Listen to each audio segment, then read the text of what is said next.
दोस्तों, नवरात्रि का मौसम आते ही गुजरात में गरबा और रास की धूम मच जाती है।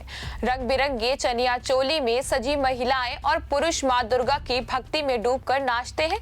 लेकिन इस साल यह उत्सव न सिर्फ भक्ति और आनंद का प्रतीक बना, बल्कि नैतिक पुलिसिंग की कड़वी बहस का केंद्र भी बन गया।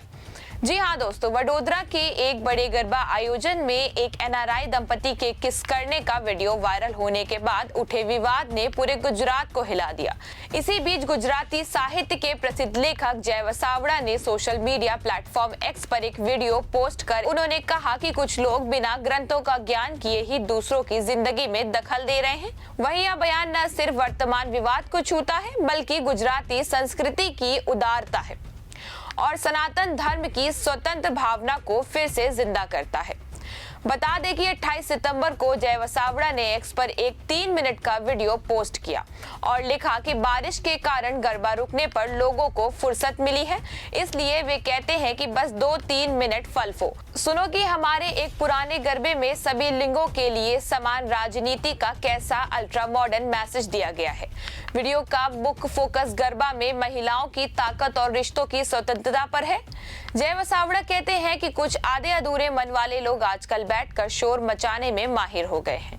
लोगों को क्या पहनना चाहिए, पति पत्नी को सार्वजनिक रूप से प्यार करना चाहिए या नहीं, त्योहार कैसे मनाए, कैसे नाचे, वे जोर देकर कहते हैं कि सनातन हिंदू धर्म में किसी ऋषि या मठाधीश को यह जिम्मेदारी नहीं दी गई कि वे दूसरों को बताएं कि क्या मनाना चाहिए।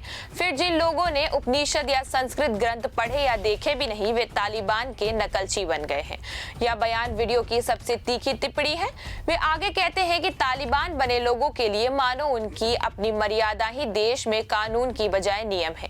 वे हुक्म से तालिबान के नकलची बन गए हैं। वे पुराने गरबे का उदाहरण देते हैं जहां महिलाएं पुरुषों को सहारा देती नजर आती हैं, जो फेमिनिज्म का प्रतीक है। यह न सिर्फ नाच है, बल्कि रिश्तों की मजबूती का संदेश है। वीडियो 168 सेकेंड लंबा है। यह बयान वडोदरा की घटना के ठीक 2 दिन बाद आया, जब सोशल मीडिया पर महिलाओं के कपड़ों और व्यवहार पर ट्रोलिंग तेज हो गई।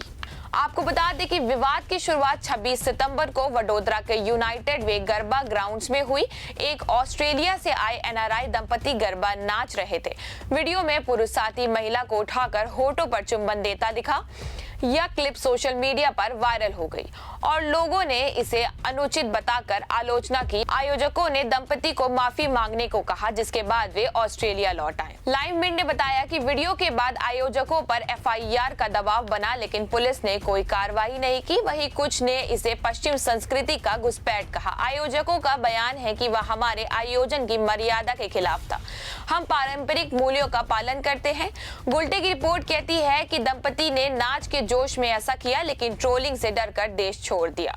इंडिया टुडे ने लिखा कि इंटरनेट यूजर्स महिलाओं के कपड़ों पर टिप्पणियों से फ्यूरियस हो गए। वही यह घटना अकेली नहीं है। गुजरात में नवरात्रि के दौरान ड्रेस कोड लागू करने के प्रयास बढ़े हैं। 2024 में अहमदाबाद के एक गरबा में महिलाओं के कपड़ों की जांच की खबर आई। ये घटनाएं नैतिक पुलिसिंग का रूप ले रही हैं, जहां स्वयंसेवक या भीड़ दूसरों के निजी व्यवहार पर सवाल उठाती है। नैतिक पुलिसिंग कोई नई समस्या नहीं है। भारत में यह 1990 के दशक से चर्चा में है। गुजरात में गरबा को लेकर 2010 से विवाद होते रहे हैं। 2023 में यूनेस्को ने गरबा को इंटेंजिबल कल्चर हेरिटेज घोषित किया, जो समानता और सामाजिक एकता का प्रतीक है। लेकिन कुछ समूह इसे पश्चिम प्रभाव बता रहे हैं। जय वसावड़ा के पुराने ट्वीट से पता चलता है कि वे लंबे समय से इस मुद्दे पर बोलते रहे। 2022 में उन्होंने कहा कि लोग माइक्रोफोन से लेकर डिजिटल बैनर तक वेस्टर्न चीजों का इस्तेमाल करते हैं, लेकिन गरबा में रोमांस पर एलर्जी क्यों? वे तालिबान की तुलना कर चुके हैं। उनकी किताबों और कॉलम्स में संस्कृत उदारता पर जोर है। भारत के अन्य हिस्सों में भी ऐसा होता है। मुंबई वैलेंटाइन डे पर लव पुलिस की घटनाएं या कर्नाटक में हिजाब विवाद पर मामला हो। विशेषज्ञ कहते हैं कि यह धार्मिक कट्टरता और सोशल मीडिया ट्रोलिंग का मिलाजुला रूप है। सोशल मीडिया पर वायरल वीडियो बिना संदर्भ के तेजी से फैलते हैं। जय वसावड़ा गुजराती भाषा के प्रमुख लेखक, वक्ता और स्तंभकार हैं। भावनगर में जन्मे और गोडल में पले बड़े, वे सौराष्ट्र यूनिवर्सिटी से पढ़े। उनकी किताबें जेएसके और स्पेक्ट्रोमीटर गुजराती पाठकों में लोकप्रिय है। विकीवांड के अनुसार जय वसावड़ा प्रगतिशील विचारों के लिए जाने जाते हैं। वे गुजराती फिल्मों में काम कर चुके हैं और विश्वविद्यालयों में गेस्ट लेक्चर देते हैं। प्रधानमंत्री नरेंद्र मोदी के समर्थक होने के बावजूद वो मुरारी बापू जैसे राम कथाकारों का सम्मान करते हैं। गुजराती भाषा पर उनकी गहरी समझ है। फेसबुक प्रोफाइल बताती है कि वे 25 साल से कॉलम लिख रहे हैं। उनकी पहचान एक ऐसे लेखक की है जो परंपरा और आधुनिकता का संतुलन साधते हैं। गुजरात लेक्चर फेस्टिवल में वे स्पीकर रह चुके हैं। जय वसावड़ा के वीडियो में चोली शब्द पर खास चर्चा है। वे कहते हैं कि चनिया शब्द पैरों में पहने जाने वाले चरण या पांव से बना है, लेकिन चोली या एक खास तरह का सामान्य ज्ञान की रोचकता का विषय है। जब जिज्ञासा जगी है तो शोध होता है और फिर ऐसे ही देखने, सोचने, समझने से एक अभिनव भारत का निर्माण होता है। विकिपीडिया के अनुसार चोली प्राचीन स्तनपट्टा से विकसित हुई। संस्कृत शब्द चोलिका से आया, जो पहली शताब्दी ईस्वी में उत्तरीय ऊपर वस्त्र का रूप था। गुजरात और राजस्थान की लोक परंपरा में चनिया चोली नवरात्र का प्रतीक है। परनियास पॉपअप शॉप के अनुसार यह स्त्रीत्व और फ्लेयर का प्रतीक है। वहीं नव्या बाय निराली की रिपोर्ट कहती है कि यह दैनिक जीवन से जुड़ा है। जर्नी ऑफ ऑब्जेक्टिव के मुताबिक चोली अनसिले हुए कपड़े से सिले हुए ब्लाउज बनी। फेसबुक पोस्ट से राव मगो संजय गर्ग कहते हैं कि यह स्तनपट्टा से विकसित हुई। टाइम्स ऑफ इंडिया के अनुसार चनिया चोली गुजराती लोक परंपरा का हिस्सा है। जय वसावड़ा सही कहते हैं कि सनातन में कोई मोरल पुलिस नहीं, उपनिषद स्वतंत्र चिंतन सिखाते हैं। खजुराहो मंदिरों में खामुक मूर्तियां जीवन का उत्साह दिखाती हैं। गरबा कृष्णा राधा के रोमांस से जुड़ा है। यूनेस्को की मान्यता इसे जेंडर इक्वालिटी का प्रतीक बताती है, जिसको लेकर विशेषज्ञों का कहना है कि नैतिक पुलिसिंग धार्मिक ग्रंथों की गलत व्याख्या है।